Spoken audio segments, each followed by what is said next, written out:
नमस्कार। रूहिका शर्मा चैनल में आप सभी का स्वागत है।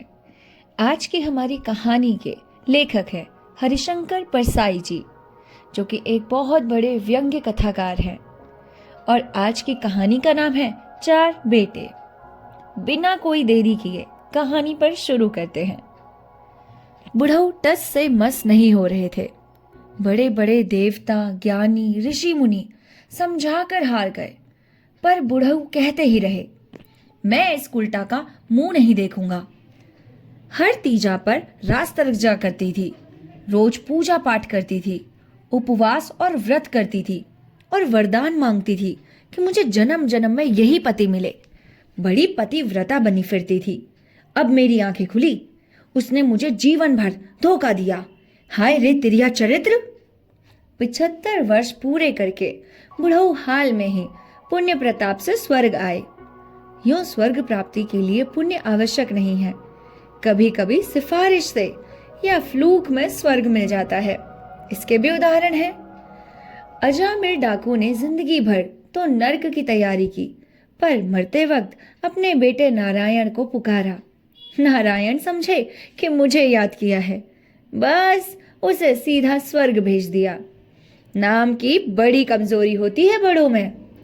खैर, तो बुढ़ऊ कैसे आए यह नहीं कहा जा सकता, पर उन्होंने यहाँ स्वर्ग में भी अपने लिए नरक निर्मित कर लिया था। आदमी क्या नहीं बना लेता, गेहूं से रोटी बना लेता है और शराब भी। बुढ़िया उनसे 1 माह पहले ही आ गई थी। पृथ्वी पर लोगों का विश्वास था कि यह सच्ची पतिव्रता का लक्षण है। वह पहले पहुंच गई और जब वहां चूल्हा चौका चक्की जमा ली, तब बुढ़ऊ भी पहुंच गए। यह सच था कि वे आदर्श पति पत्नी थे। 50 साल तो कोई फरिश्ते के साथ भी नहीं काट सकता, पर इतने लंबे दाम्पत्य जीवन में आपस में उनमें कभी भी झगड़ा नहीं हुआ था। गृहस्थ धर्म की एक जरूरी रस्म पत्नी को पीटने की होती है, पर बुढ़ऊ ने इस पवित्र प्रथा के निर्वाह के लिए कभी भी बुढ़िया को गुलाब की छड़ी तक से नहीं छुआ था। पर यहाँ आए 1 महीना ही हुआ था कि बुढ़ऊ ने बुढ़िया को गालियां देकर घर से निकाल दिया। पृथ्वी पर तो काम के मारे लड़ने की फुर्सत नहीं मिलती थी, पर यहाँ तो अनंत निठल्लापन था। खूब कलह हुई।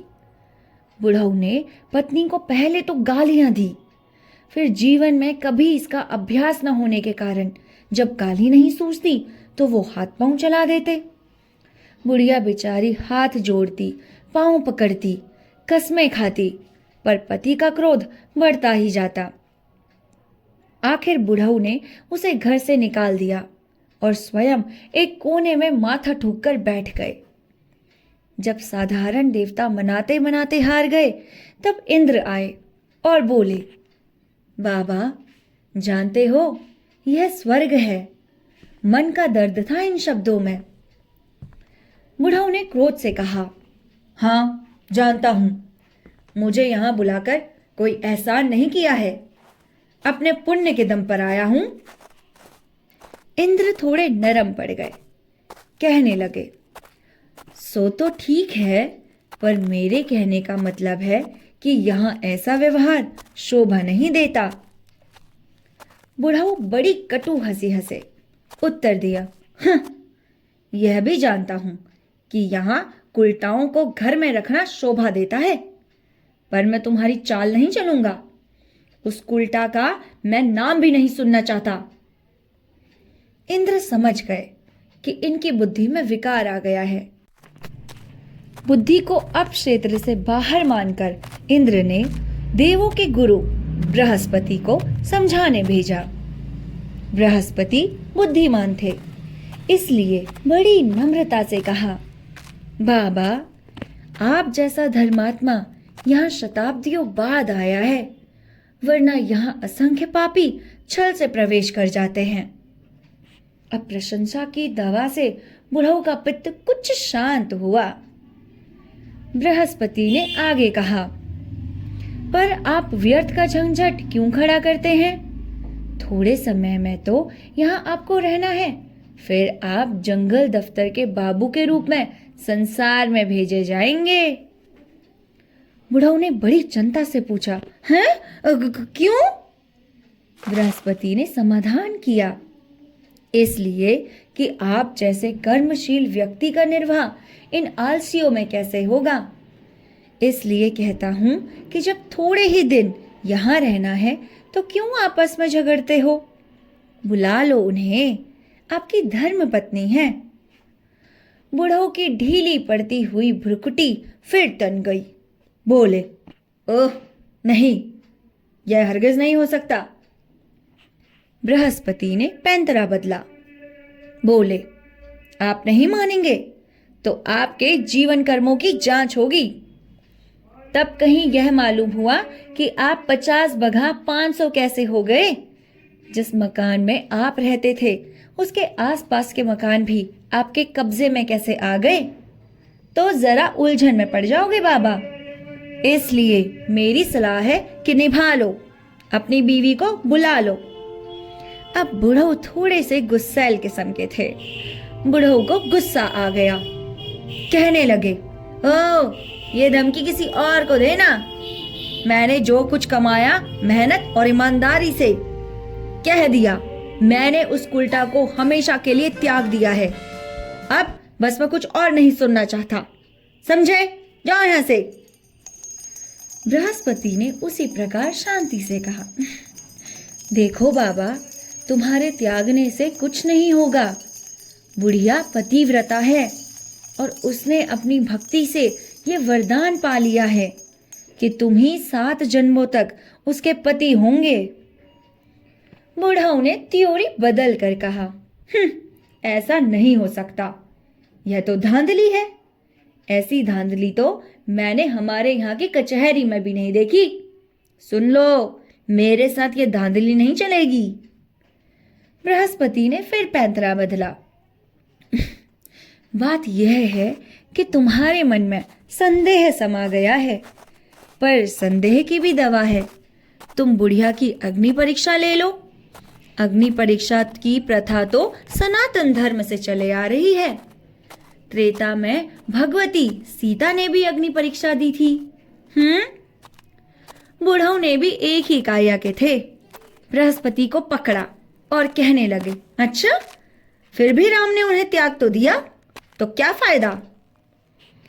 बृहस्पति ने समाधान किया, इसलिए थोड़ी त्यागा कि उन्हें सीता पर विश्वास नहीं था, बल्कि इसलिए कि वे मर्यादा पुरुषोत्तम थे और उन्हें एक आदर्श उपस्थित करना था। पर आपके सामने तो आदर्श वगैरह की झंझट है ही नहीं। आप अग्नि परीक्षा लेकर उसे स्वीकार करो। बूढ़ऊ ने कहा, अग्नि परीक्षा में भी विश्वास नहीं है। जब लड़के ही कहते हैं तब बात झूठी नहीं हो सकती। बृहस्पति अब तनिक खिंच उठे, चिढ़कर बोले, अच्छा, क्या कहते हैं लड़के? और आपको यहाँ कौन बता जाता है? आपके लड़के तो अभी जमीन पर है। आपको कैसे पता चला कि आपके लड़के क्या बोलते हैं? बूढ़ऊ ने कहा, हाँ, क्या कहते हैं यह तो मुझसे नहीं कहा जाएगा। परसों मेरे गांव से रघुनाथ धोबी आया है। उसी ने मुझे बताया कि लड़के ऐसा ऐसा कहते हैं। तुरंत ही बृहस्पति ने रघुनाथ धोबी को बुलाया।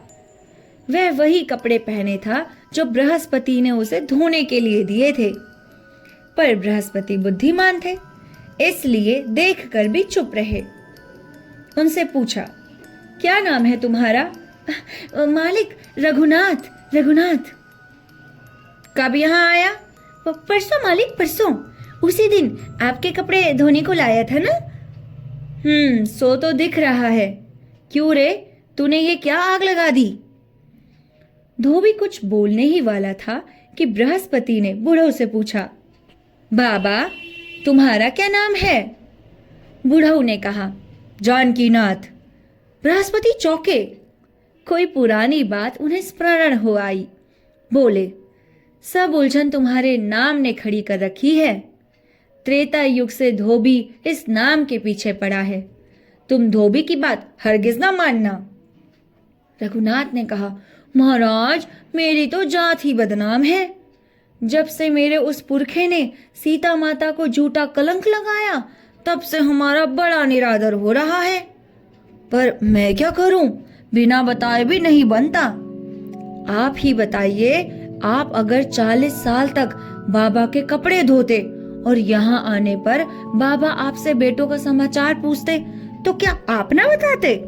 मैं तो बताऊंगा, बाबा ने इतना कर्म किया है हमारे ऊपर, इतना तो बाबा के लिए करना ही बनता है ना।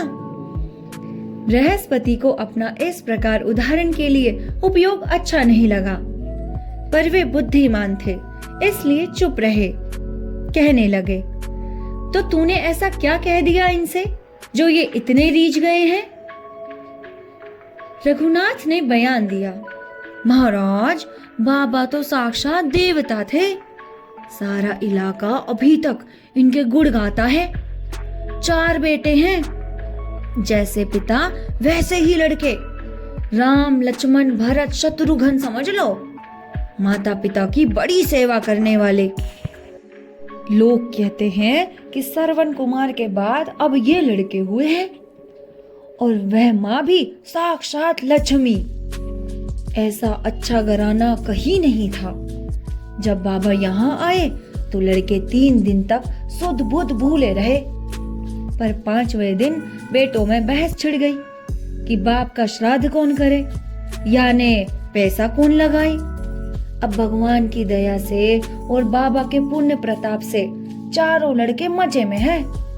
2 नौकरी करते हैं और 2 धंधा करते हैं, पर हर एक कहने लगा कि मैं पैसा नहीं लगाऊंगा, मैं पैसा नहीं लगाऊंगा। महासात बहुत झगड़ा हो गया, महाभारत छिड़ गई पूरी। तब किसी सयाने ने समझाया कि कोई एक पैसा लगाकर श्राद्ध कर दे और पीछे बाबा की जायदाद से उतना ले ले। इस पर एक ने पैसा लगाया, श्राद्ध हुआ, पर अब वह बोला कि मेरे 10,000 लग गए। दूसरा कहने लगा कि मुश्किल से 2,000 रुपए लगे होंगे। फिर तो झगड़ा और शुरू हो गया। तब 1-2 सयानों ने बीच में पकड़कर 50,000 पर समझौता कराया। बाबा का श्राद्ध क्या हो गया, नीलाम हो गया। अब जायदाद का झगड़ा शुरू हुआ है, चारों में खींचतान होने लगी है। हर एक ज्यादा से ज्यादा हिस्सा हड़पने की सोच रहा है। सब यही सोच रहे हैं कि कैसे बड़ा हिस्सा अपने अंदर में कर लें। अब महाराज, कैसा प्रेम हुआ करता था भाइयों का और कैसा हो गया। अब तो आपस में दुश्मन हो गए हैं। जिस दिन मैं आया उसके 1 दिन पहले तो गजब ही हो गया था, बहुत बड़ा गजब हो गया था महाराज। क्या हुआ महाराज कि 2 लड़कों ने कचहरी में अर्जी दी है कि बाबा के लड़के हम 2 ही हैं, इसलिए जायदाद हम दोनों में बंटनी चाहिए। अरे कुल पर इतनी बड़ी बात लगा दी, पूरे कुल में थू थू हो गई। यही सब समाचार मैंने बाबा को बता दिया। अब बाबा उस पर बेचारी साध्वी बुढ़िया से पूछते हैं कि बता, बाकी 2 लड़के किसके हैं। और ये कहानी यहीं पर ही खत्म हो जाती है। हरिशंकर परसाई जी हमेशा अपनी कहानियों में किसी न किसी व्यंग्य को जरूर छोड़ते हैं, और इस व्यंग्य में भी उन्होंने बहुत बड़ा समाचार छोड़ा है, जैसे कि बेटों के लिए इतना सब कुछ कर गुजरना। बेचारे माँ बाप यानी कि बाबा और उनकी बुढ़िया ने कितना सब कुछ किया, अपनी पूरी जान लगा दी और बच्चों के लिए इतनी मेहनत करके इतना सब कुछ छोड़ के आए। अंततः जब वे मर गए, सुख शांति से चले गए, तो बच्चों में ये बहस छिड़ गई कि उस प्रॉपर्टी पर किसका कितना हक हो। यहाँ तक कि उन्होंने अपनी माँ के कैरेक्टर पर भी लांछन लगा दिया। आज की जनरेशन इस प्रकार की हो गई है कि उन्हें वो सब कुछ दिखता ही नहीं जो उनके माँ बाप ने या कोई भी इंसान उनके ऊपर कर रहा है। उन्हें सिर्फ अपने बारे में सोचती है, सिर्फ अपना परिवार। शायद जिस परिवार के लिए आज वो लड़ रहे हैं, 50 साल बाद जब वो ऊपर जाएंगे, वैसे ही उनका परिवार भी उनके ऊपर लांछन लगाएगा। ये कहानी हमें बहुत अच्छी सीख देती है कि हमें पहले तो अपने माँ बाप की इज्जत करनी चाहिए, और अगर माँ बाप की इज्जत हम नहीं कर रहे हैं तो अपने बच्चों के लिए से भी वो एक्सपेक्ट नहीं करना चाहिए। शायद आपने एक मूवी ऐसी ज़रूर देखी होगी जिसमें एक बीवी जो होती है अपने सास ससुर को बाहर निकाल देती है, तो उनकी पोती कहती है, यानी कि बीवी की जो बेटी होती है वो कहती है कि माँ, अगर आप मेरी दादी के साथ ऐसा कर रही हैं तो मैं भी एक दिन आपके साथ ही यही करूँगी। आप समझ रहे होंगे कि मैं क्या कहना चाहती हूँ। अगर आप उनकी इज्जत नहीं कर रहे तो आप समझ लीजिए कि आपके बच्चे भी आपकी इज्जत नहीं करने वाले। तो इन संस्कारों को आगे बढ़ाइए और अपने बच्चों को अच्छी परवरिश दीजिए, ताकि आपके बच्चे आपको देखकर अच्छा अच्छा ही सीखें। मिलते हैं नेक्स्ट कहानी के साथ, तब तक के लिए नमस्कार।